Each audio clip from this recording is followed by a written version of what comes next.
গতকাল দুপুরের লাঞ্চ বানানোর দায়িত্ব তো ছিল আমার বরমশাই, আর বরমশাইকে আমি একটু হেল্প করে দিচ্ছিলাম। ফার্স্টে মশলাগুলোকে একটু বেটে হেল্প করে দিচ্ছিলাম। একা আর কতই বা করবে, একটু মায়া করে একটু হেল্প করে দিতে হয়, বুঝলে তো। তো যাই হোক, ফার্স্টে একটু মশলাগুলো বেটে নিচ্ছিলাম। এর মধ্যে ছিল টমেটো, কাঁচা লঙ্কা, পেঁয়াজ, রসুন সমস্ত দিয়ে একটা মিক্সারে করছিলাম। তারপর বরমশাই ভাবলো যে না, সমস্ত কিছু তো ও গুছিয়ে দিচ্ছে, তাহলে তো ও রান্নার ক্রেডিট ও চাইবে। তো আমি রান্নার ক্রেডিট কোনোভাবেই ওকে দেবো না, সেই জন্য আমি নিজে বাকিটা করব। তারপর চলে এলো সে করতে, মিক্সারে বাকি মশলাগুলোকে পেস্ট করে নিল।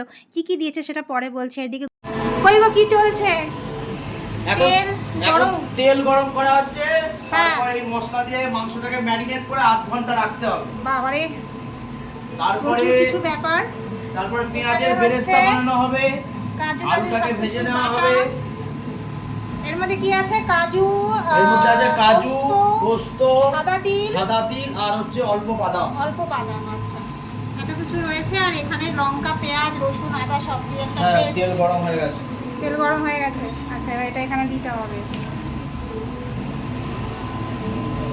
নাও,